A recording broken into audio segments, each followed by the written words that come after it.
اعوذ باللہ من الشیطان اللعین الرجیم بسم اللہ الرحمن الرحیم وبہ نستعین وہو المعین۔ عزیزان محترم، ہماری گفتگو آپ کے ساتھ علماء کے حالات زندگی و واقعات کے بارے میں جاری ہے۔ ہم آپ کی خدمت میں آیت اللہ شیخ محمد تقی بہجت فومنی رحمۃ اللہ علیہ کے حالات و واقعات کے بارے میں بیان کر رہے ہیں، تاکہ اس طرح سے ہم حضرات اہل بیت علیہم الصلاۃ والسلام کے مکتب کے شاگرد علماء کی سیرت سے اہل بیت علیہم الصلاۃ والسلام کی عملی سیرت کو مشاہدہ کر سکیں۔ مرحوم آیت اللہ شیخ محمد تقی مصباح یزدی رحمۃ اللہ علیہ اس واقعے کو نقل کرتے ہیں۔ آغا مصباح نقل کرتے ہیں کہ آیت اللہ بہجت فرماتے تھے کہ بسا اوقات انسان بچوں سے بھی کچھ ایسی چیزیں سیکھ سکتا ہے جسے انسان عام روٹین میں بزرگوں سے بھی نہیں سیکھ سکتا۔ اور ایک واقعہ آیت اللہ بہجت نقل کرتے ہیں، فرماتے ہیں کہ میں ایک دن اپنے گھر میں بیٹھا تھا کہ باہر گلی میں ہمسائے کا بچہ کھیل رہا تھا۔ ایک گداگر، ایک فقیر آتا ہے اور آ کر اس بچے سے کہتا ہے کہ جاؤ اپنی ماں سے میرے لیے کوئی خیرات لے کر آؤ۔ تو بچہ فوراً پلٹ کر اس فقیر سے کہتا ہے کہ میں اپنی ماں سے خیرات کیوں لے کر آؤں، جاؤ تم اپنی ماں سے خیرات لو۔ تو فقیر اس بچے کو کہتا ہے کہ میری تو کوئی ماں نہیں ہے کہ جس سے میں خیرات لوں یا جس سے کوئی چیز میں مطالبہ کروں۔ تو آغا بہجت یہاں اس واقعے کو نقل کرتے ہیں اور اس مطلب کو نقل کرتے ہیں کہ مجھے اس بچے کے جواب سے کہ جو اس نے اس فقیر کو دیا کہ جاؤ تم اپنی ماں سے لو، اس بات سے مجھے اس بات کا علم ہوا کہ اس بچے کو اس قدر یقین ہے اپنی ماں کے اوپر کہ یہ اپنی ماں سے جس چیز کا بھی مطالبہ کرے گا اس کی ماں اسے دے دے گی، اسے عطا کر دے گی۔ لہٰذا یہ اپنے یقین کو منتقل کر رہا ہے اس فقیر تک کہ تم مجھے جو کہہ رہے ہو کہ میں اپنی ماں سے کچھ لا کر تمہیں دوں، تو تم خود اپنی ماں سے کیوں نہیں مانگتے؟ کیوں؟ چونکہ میں اپنی ماں سے جو کچھ بھی مانگوں گا وہ مجھے دے دے گی، مجھے عطا کر دے گی۔ تو تم بھی اپنی ماں سے جو کچھ مانگو گے تمہاری ماں بھی تمہیں عطا کرے گی اور دے گی، تو تم مجھ سے میری ماں سے مانگنے کے بجائے جاؤ اپنی ماں سے مانگو۔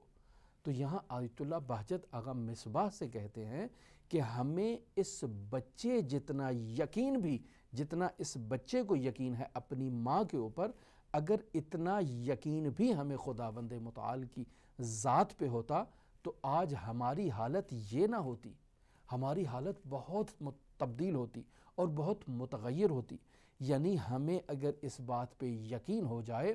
کہ ہم خداوند متعال سے جس چیز کا بھی مطالبہ کریں گے وہ ہمیں عطا کرے گا، اپنے خزائن غیب سے ہمیں عطا کرے گا، تو ہم کبھی بھی خداوند متعال سے غافل نہ ہوں اور ہمیشہ اپنی ضروریات کو، اپنی احتیاجات کو، اپنے مطالبوں کو خداوند متعال کے حضور میں پیش کریں اور خداوند متعال کے محضر میں تقاضا کریں کہ وہ ہماری مشکلات کو برطرف کرے۔ اگر ہم اپنی ہر مشکل سے خداوند متعال سے تقاضا کریں اور خداوند متعال سے اپنی مشکل کے حل کے لیے مطالبہ کریں تو ہماری تمام مشکلات برطرف ہو جائیں گی۔ لیکن ایسا نہیں ہے، ہم اپنی ماں جتنا اعتماد بھی خداوند متعال کے اوپر نہیں کرتے ہیں۔ یعنی لوگ بیمار ہیں تو اللہ پر اعتماد کرنے کی بجائے ڈاکٹر پر ان کو اعتماد زیادہ ہوتا ہے، لہٰذا ڈاکٹر جو دوا دے دے، جتنی کڑوی کسیلی دوا ہی کیوں نہ ہو، وہ اس دوا کو ڈاکٹر کی تجویز اور ہدایات کے مطابق استعمال کرنے کے لیے تیار ہے، لیکن خداوند متعال کی طرف رجوع کرنے کے لیے آمادہ نہیں ہے کہ خداوند متعال سے بھی دعا کر لیں، اس دوا کو کھانے کے ساتھ خداوند متعال سے بھی شفا کا مطالبہ کریں، نہیں۔ اور ہماری عام زندگی میں، عام لائف میں ایسے ہی ہے، ہم مریض ہوتے ہیں تو ہم خدا کی طرف رجوع کرنے کی بجائے ڈاکٹروں کی طرف رجوع کرتے ہیں۔ ڈاکٹروں کی طرف رجوع کرنا عیب نہیں ہے، برائی نہیں ہے، لیکن ڈاکٹر وسیلہ ہے، شفا خدا نے دینی ہے، لیکن ہم اس وسیلہ کو وسیلہ تام سمجھتے ہیں اور اسی دوا میں اپنی شفا کو ڈھونڈتے ہیں، جبکہ اس دوا کے اندر بھی شفا خود خداوند متعال کی ذات نے ڈالنی ہے اور ہمیں اس کے ذریعے سے شفا عطا کرنی ہے۔ تو ہم اپنی ماں جتنا اعتماد بھی خداوند متعال پر نہیں کرتے ہیں۔ لہٰذا دیکھیں، محتاج ہے تو ہمیں اغنیا کی جیبوں میں موجود رقم پر اعتماد ہے،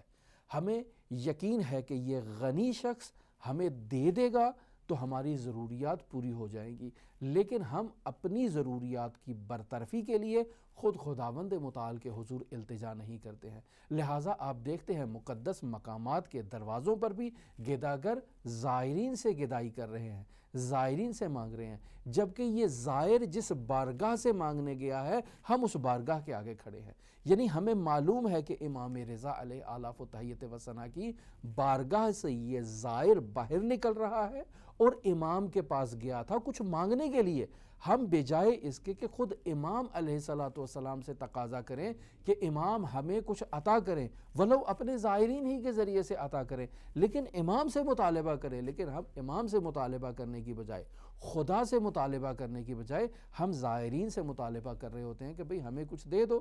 تاکہ ہماری مشکل کو حل کر دیا جائے۔ تو ہمیں لوگوں کی جیب میں موجود وہ کاغذ کے نوٹ جو ہیں ان کے اوپر زیادہ اعتماد ہے خداوند متعال سے، تو ہمیں ماں جتنا بھی اعتماد خداوند متعال کی ذات پر نہیں ہے۔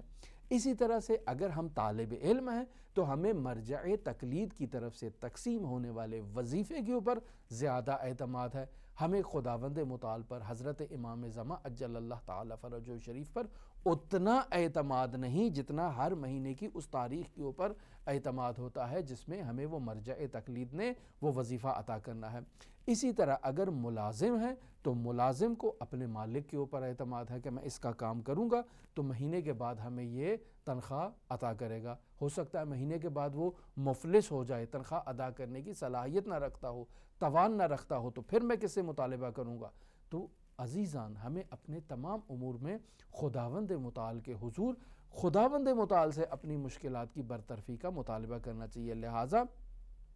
عام روٹین میں، عام زندگی میں ایسا ہی مشاہدہ کرنے کو ملتا ہے کہ انسان مشکلات میں ہوتا ہے تو اپنی مشکلات کی برطرفی کے لیے پیروں، فقیروں، عاملوں، وظیفہ کرنے والوں پر ہم اعتماد کرتے ہیں، ان کے دروازے پر جاتے ہیں اور کہتے ہیں کہ ہمیں کوئی دعا لکھ دو، ہمیں کوئی وظیفہ بتا دو، ہمیں کوئی ایسا عمل بتا دو کہ ہماری مشکل برطرف ہو جائے۔ جبکہ آپ حضرات ائمہ معصومین علیہ السلام کی سیرت کا مطالعہ کریں تو وہ حضرات خود خداوند متعال کی بارگاہ میں ہمیشہ ایسے خاضع اور ایسے دعاگو رہتے تھے کہ خداوند متعال سے ہمیشہ ہر چیز کا مطالبہ کرتے تھے اور خداوند متعال کی طرف سے ہر چیز کو خداوند متعال کے سپرد کرتے تھے اور خدا ہی سے اس کا تقاضا کرتے تھے کہ خداوند متعال انہیں عنایت کرے۔ یہ لحظہ لحظہ انسان کو جو نعمات عطا ہو رہی ہیں یہ خداوند متعال کی طرف سے عطا ہو رہی ہیں، ولو ان نعمات کی عطا میں واسطہ فیض حضرات اہل بیت علیہ السلام کی ذات ہی کیوں نہ ہو، لیکن عطا کرنے والی ذات خداوند متعال کی ذات ہے۔ لہٰذا ہم دیکھتے ہیں کہ شاگرد افراد اساتید کے اوپر اعتماد کرتے ہیں کہ ہم جائیں گے کلاس میں درس پڑھیں گے، استاد ہمیں علم دے گا۔ بھئی استاد کون ہوتا ہے آپ کو علم دینے کے لیے؟ استاد تو خود ایک مکتب کا شاگرد ہے اور وہ اپنے مکتب سے اس کو سیکھ رہا ہے، وہ آپ کو کیا دے سکتا ہے؟ وہ تو خود محتاج ہے۔ لہٰذا اس سلسلے میں بہت ہی خوبصورت جملہ آیت اللہ بہجت جسے وہ احادیث کے خلاصے کے طور پر بیان کیا کرتے تھے اور اکثر ہم نے آیت اللہ بہجت سے اس جملے کو سنا تھا۔ آیت اللہ بہجت فرماتے تھے کہ استاد علم است و معلم واسطے، آنچے میدانید زیر پا مگزارید، کہ استاد کیا ہے؟ خود علم آپ کا استاد ہے۔ یہ جو میں، آپ، فلاں فلاں یہ جو آپ کو بتا رہے ہیں یہ ایک واسطہ ہے، یعنی ہم آپ کو واسطے کا کام کر رہے ہیں۔ اہل بیت علیہ السلام کی تعلیمات ہیں، ہم واسطہ ہیں ان تعلیمات کو آپ تک منتقل کرنے کے لیے، وگرنہ ہمارا یہاں کوئی کردار نہیں ہے اس واسطے کے علاوہ۔ یعنی جیسے ایک ٹیپ ریکارڈر کے اندر ایک چیز کو ریکارڈ کر دیا جاتا ہے اور پھر وہ ٹیپ ریکارڈر آگے منتقل کرتی ہے، استاد اسی طرح سے اس ٹیپ ریکارڈر کی طرف منتقل کر رہا ہے۔ البتہ ٹیپ ریکارڈر اور استاد میں تمام جہاز سے مشابہت نہیں پائی جاتی ہے، اس چیز کو مد نظر رکھیں۔ ہم جو مثال دے رہے ہیں تو مثال فقط تقریب ذہن کے لیے ہے، وگرنہ استاد کا مقام بہت بلند ہے۔ تو آیت اللہ بہجت فرما رہے ہیں کہ خود علم انسان کے لیے استاد ہے اور معلم فقط واسطے کا کردار ادا کرتا ہے۔ اگر خداوند متعال نے اس واسطے کے ذریعے سے آپ کو کوئی علم عطا کرنا ہے تو خداوند متعال آپ کو علم عطا کرے گا، اسی واسطے کے ذریعے سے یا کسی اور واسطے کے ذریعے سے یا اس بچے کے ذریعے سے، کہ جو آیت اللہ بہجت فرماتے ہیں کہ بسا اوقات بچہ بھی انسان کے لیے تعلیم آموز ہوتا ہے اور انسان بچے سے بھی بہت کچھ سیکھتا ہے۔ جیسے اس بچے سے آیت اللہ بہجت نے یہ سیکھا کہ انسان اگر اپنی ماں پر جتنا اعتماد کرتا ہے، اگر اتنا ہی اعتماد خداوند متعال کی ذات پر وہ کرے تو اس کی زندگی کی بہت ساری مشکلات برطرف ہو جائیں گی۔ تو آیت اللہ بہجت کیا فرماتے ہیں؟ استاد علم است و معلم واسطے، خود علم استاد ہے، معلم وساطت کا کام کرتا ہے۔ پس جو آپ کو معلوم ہے اس کو اپنے پاؤں تلے مت روندے تاکہ مجہولات آپ کے سامنے آشکار اور واضح ہو جائیں۔ یہ حدیث حضرات اہل بیت علیہ الصلوۃ والسلام، حضرت امام جعفر صادق رسول خدا صلی اللہ علیہ وآلہ وسلم اور مختلف منابع سے نقل ہوئی ہے۔ کیا حدیث نقل ہوئی ہے؟ حدیث کچھ اس طرح سے ہے کہ من عمل بما علم ورثہ اللہ ما لم یعلم، یعنی وہ جو عمل کرتا ہے کس چیز پر؟ اس چیز پر جسے وہ جانتا ہے۔ من عمل، وہ جو عمل کرتا ہے، بما، اس چیز پر، علم، جس کو وہ جانتا ہے، تو ورثہ اللہ ما لم یعلم، خداوند متعال اسے ایسی مجہولات کا علم عطا کرے گا جسے وہ نہیں جانتا۔ تو عزیزان محترم، ہمارا بھی یہی وظیفہ ہے کہ جتنا ہمیں اپنی ماں کے اوپر اعتماد ہے، حد اقل اتنا اعتماد تو ہم حضرات اہل بیت علیہ الصلوۃ والسلام کی ذات پر کریں،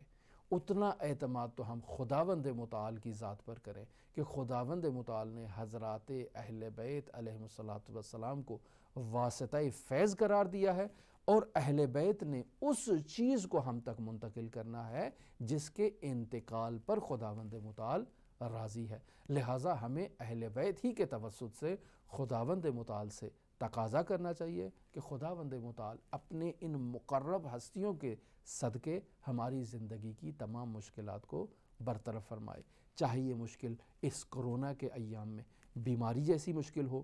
چاہے یہ محتاجی جیسی مشکل ہو کہ میرے پاس کچھ نہیں ہے، ظاہرہ لاک ڈاؤن ہے، میرے پاس کوئی مالی وسائل نہیں ہے، جو کاروبار تھا، جو روزگار تھا، سب تباہ ہو گیا اس کرونا کے